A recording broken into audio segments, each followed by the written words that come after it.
जो आपसे ना बोले उससे राधे राधे आप बोलो, जो आपसे गुस्सा करे उसे आप नमस्कार करो, जो आपका बुरा चाहे आप उसका मंगल मनाओ, आपका हृदय साधु हो जाएगा, आप मंगल में शांति को प्राप्त हो जाएगा। जी तब हृदय जलता है। तो सोना जब जलता है तभी तो निखार आती है, हृदय जब जलता है तभी तो निष्पाप होता है। उस जलन को सह गया वही तो महात्मा है।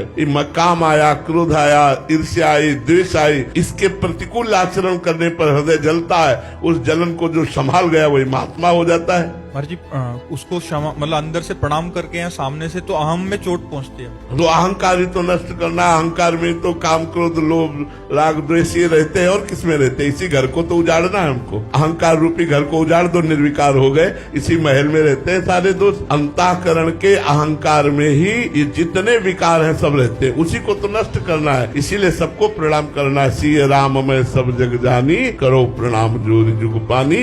तभी आप निरहंकार होगे, तभी आप महान बनोगे, तभी आप हृदय में आनंदित होगे। नहीं तो राग द्वेष होता रहेगा, संसारिकता बढ़ती रहेगी। और जी एक बार प्रणाम करने से मान जाए तो ठीक है, फिर ऊपर से और ज्यादा तो हम और प्रणाम करेंगे, हम और प्रणाम करेंगे। हमारा प्रणाम बंद नहीं होगा, उसका राग द्वेष बंद हो जाएगा। तो हमें चाहिए, हम लोग आध्यात्मिक हैं, यदि हमसे कोई द्वेष करे तो भी हम उससे द्वेष न करें।